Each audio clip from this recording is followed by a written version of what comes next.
I, 28F, recently discovered that my sister Karen, 32F, has been stealing money from our family business for years. This isn't just about money though, it's about years of manipulation and lies that have completely destroyed what I thought was an unbreakable sibling bond. Our parents started their restaurant business before either of us was born. They bought a small failing diner in 1990 and turned it into one of the most successful restaurants in our city. Mom was an amazing chef, and Dad handled the business side. They worked incredibly hard, often pulling 16-hour days, to build something from nothing. Growing up, Karen and I basically lived at the restaurant. We did our homework in the back office, helped with small tasks, and learned every aspect of the business. Karen started working at the restaurant full-time right after high school. She didn't want to go to college and said the restaurant was her passion. I took a different path and went to college to study business management. My parents supported both our choices equally. Dad always said the restaurant would be both of ours someday, and we could decide together how to run it. Everything changed in 2019 when our parents died in a car accident. They were driving home from a restaurant supplier meeting when a drunk driver hit them. It was devastating. Karen and I only had each other left. According to their will, we were supposed to inherit the restaurant equally and run it together. At the time, I was in my final year of my MBA program. Karen had been managing the restaurant with our parents for almost 8 years by then. The initial months after their death were chaos. I was trying to finish my degree while dealing with grief and all the legal paperwork. Karen stepped up and took charge of running the restaurant. She knew all the staff, suppliers, and regular customers. She told me not to worry about anything and focus on finishing my degree. She said she'd handle everything and make sure my share of the profits was sent to me regularly. Looking back, I can see how she manipulated me from the start. She knew I was overwhelmed with grief in school, and she used that to take control. She started sending me monthly payments that she claimed were my share of the profits. The amount seemed reasonable, about $8,000 per month, based on what I knew about the restaurant's previous earnings. I trusted her completely and never questioned it. After graduating, I got a job offer from a consulting firm. When I told Karen the first was thinking about working at the restaurant instead, she convinced me to take the consulting job. She said she had everything under control, the staff was used to her management style, and changing things might disrupt the business. She assured me I could still be involved in major decisions while earning good money from both my job and the restaurant. It made sense at the time, and I trusted my big sister. For 4 years, everything seemed fine.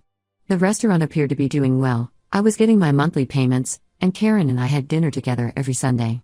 She would tell me about the restaurant but always kept things vague, saying she didn't want to bore me with the details. She drove a new Mercedes and took luxury vacations, but I assumed she could afford it because the restaurant was doing well and she was working so hard. Everything fell apart last month when I ran into Marco, 35M, our former head chef. He had worked at the restaurant for 12 years before quitting last year. We bumped into each other at a farmer's market, and he asked me why I had sold my share of the restaurant to Karen for such a low price. I was completely confused because I had never sold my share. Marco looked equally confused and told me that Karen had told everyone I had sold my share to her 2 years ago because I wasn't interested in the family business. I started investigating immediately. I contacted our family's accountant, but he said Karen had switched to a different firm 2 years ago. I hired a forensic accountant who discovered that Karen had been manipulating the books from the start. The restaurant was actually making around $800,000 in annual profit, but she was only reporting half of that. The monthly payments she was sending me were less than a quarter of what I should have been getting. The forensic accountant also found forged documents that made it appear I had sold my share to Karen for $200,000 2 years ago. She had forged my signature and even created fake bank transfers to support the story. I never received any money, she just created a paper trail to make it look like I had. When I confronted her with all this evidence, she didn't even try to deny it. She broke down crying and said she felt she deserved more of the inheritance because she had dedicated her life to the restaurant while I went to college. She said she resented that I got an equal share when she had worked there for years before our parents died.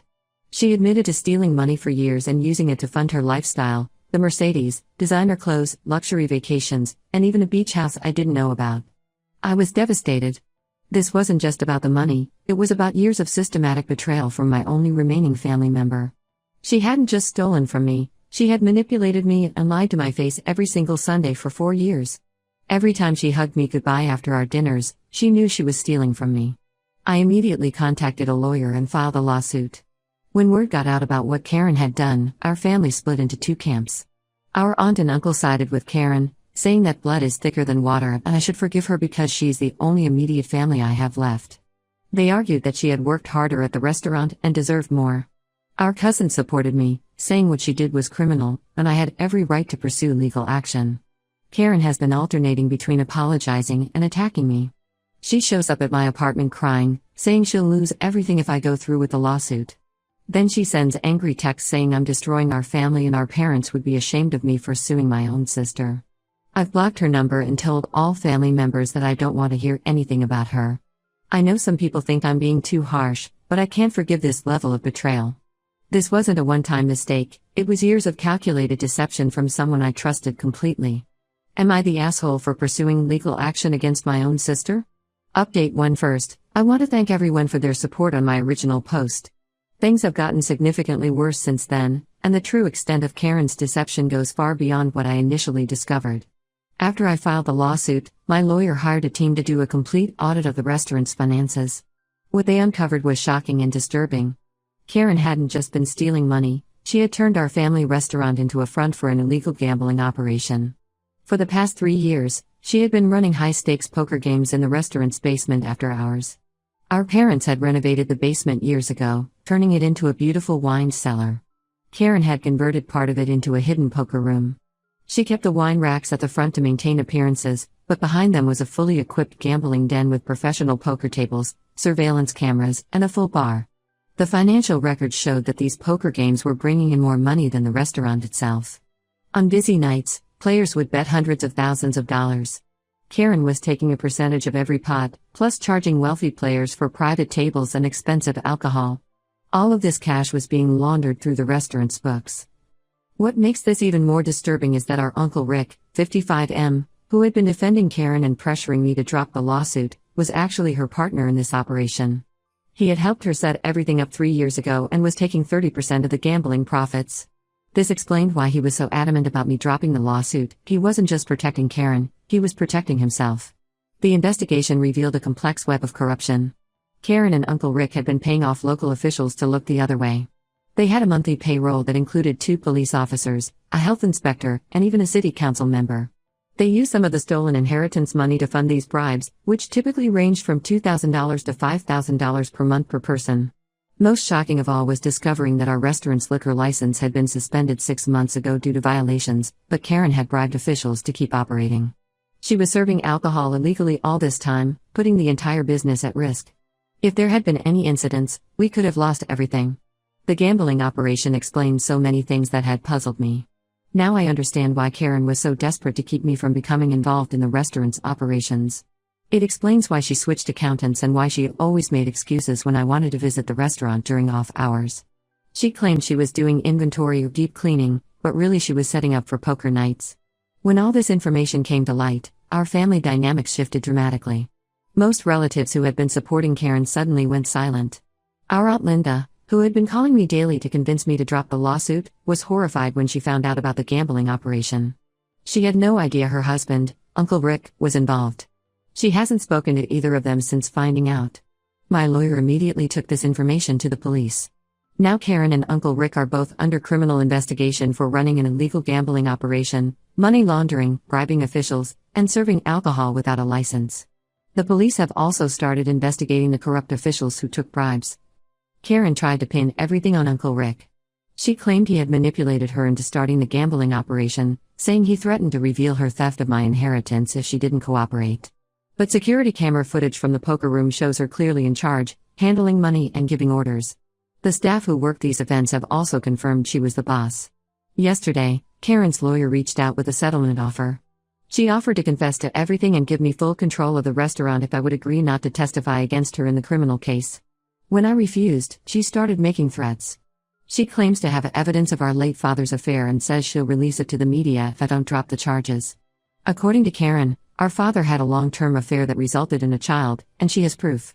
She says releasing this information would destroy his reputation and tarnish the restaurant's image, which is built partly on our parents' love story. I don't know if she's bluffing about the affair, but I'm not backing down. I've told her lawyer that no amount of threats will make me withdraw the charges. Some family members are still pushing me to handle this privately, saying a criminal case will bring shame to the entire family. But I can't ignore the magnitude of what Karen and Uncle Rick have done. They didn't just steal my inheritance, they turned our parents' legacy into a criminal enterprise. The restaurant where we grew up, where our parents worked so hard to build something legitimate and meaningful, was being used for illegal gambling and money laundering. I've stopped answering calls from family members I don't completely trust. My lawyer advised me to be careful about what I say to anyone, as Karen might try to use my words against me. I'm focusing on cooperating with the police investigation and trying to save what's left of the restaurant's reputation. The restaurant is currently closed while the investigation is ongoing, and I'm paying the staff from my own savings to ensure they don't suffer because of Karen's actions. I'll update again when there are significant developments. Right now, I'm just trying to process the fact that my sister's betrayal goes so much deeper than I initially thought. Update 2: the situation has become even more complicated since my last update. Just when I thought things couldn't get any more shocking, life proved me wrong. Last week, I received an unexpected email from a woman named Sarah, 29F, claiming to be our half-sister. She had heard about the lawsuit and the restaurant situation through mutual acquaintances in the restaurant industry. In her email, she attached DNA test results and several old photographs of our father with her mother, dating back to the early 1990s. I met Sarah at a coffee shop, and she told me everything. Her mother had worked as a supplier for our restaurant in the early years. She and our father had a 2-year affair that ended when her mother moved to a different state after getting pregnant. According to Sarah, our father had paid child support quietly for years but never wanted to be part of her life. He was afraid of losing our mother and destroying the family. The most disturbing part was learning that Karen had known about Sarah for years. Apparently, she discovered some old letters and documents in our father's office after his death. Instead of sharing this information with me, she had used it to her advantage. Sarah revealed that Karen had tracked her down 2 years ago and offered her $50,000 to stay quiet about her existence. Sarah had refused the money and cut off contact with Karen. This revelation shed new light on Karen's behavior before our parents' death. Sarah showed me emails where Karen had been blackmailing our father with this information. She had threatened to tell Mom about Sarah unless he gave her more control over the restaurant. This explained why our father had suddenly started giving Karen more responsibilities and authority in the years before his death, despite his previous insistence on equal treatment between us. The truth about Sarah has caused another wave of chaos in our family. Our Aunt Linda, who had already stopped speaking to Uncle Rick over the gambling operation, is now furious about everyone who knew about Sarah and kept it secret. Some relatives are angry at our late father for his infidelity, while others are more furious at Karen for using this information for blackmail. Meanwhile, the police investigation into the gambling operation has uncovered even more disturbing connections. They found evidence that Uncle Rick wasn't just running poker games, he had connections to organized crime. The investigators discovered that some of the high-stakes players at our restaurant's poker games were members of a known criminal organization. They had been using our restaurant to launder money from their other illegal operations. Karen is now claiming she had no knowledge of Uncle Rick's mob connections. She says she thought they were just wealthy businessmen who enjoyed gambling. But the investigators found text messages between Karen and Uncle Rick discussing specific players and their criminal backgrounds. They also found records of Karen personally handling large cash transactions with these individuals. The restaurant's reputation has taken a serious hit. Local news outlets have picked up the story, and we've been getting negative attention. Some of our long-term employees have quit, not wanting to be associated with a business involved in criminal activities. I've been trying to distance myself from Karen and Uncle Rick's actions, but it's challenging when every news story mentions our family connection. Sarah has been surprisingly understanding about everything.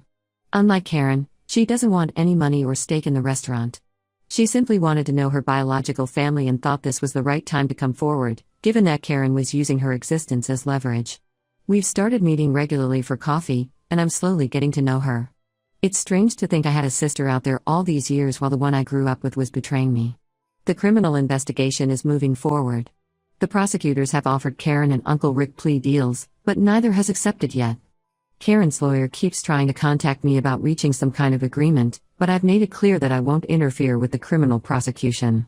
Her actions went far beyond stealing my inheritance. She used our parents' legacy to facilitate criminal activities while blackmailing our father and hiding our half-sister's existence. I'm meeting with business brokers next week to discuss selling the restaurant.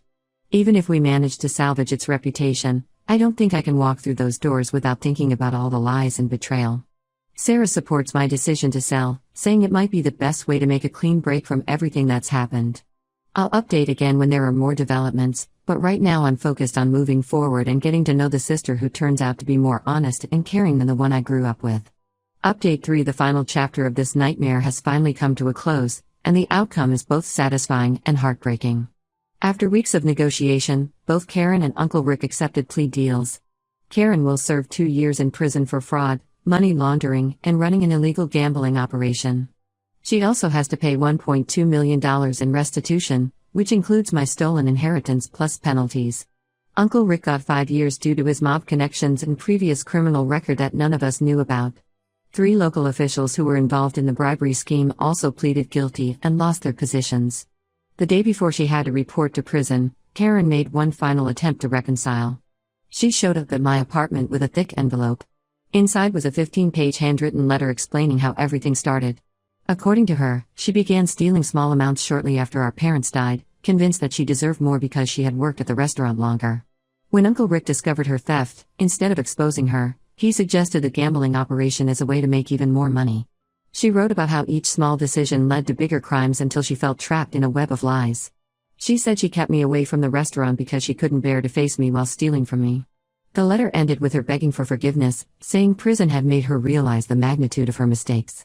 She also included documents showing she had been blackmailing our father with evidence of Sarah's existence, along with an apology for using our half-sister as leverage. I read the letter but couldn't bring myself to forgive her. The systematic way she betrayed me, blackmailed our father, and corrupted our parents' legacy was too much to overcome.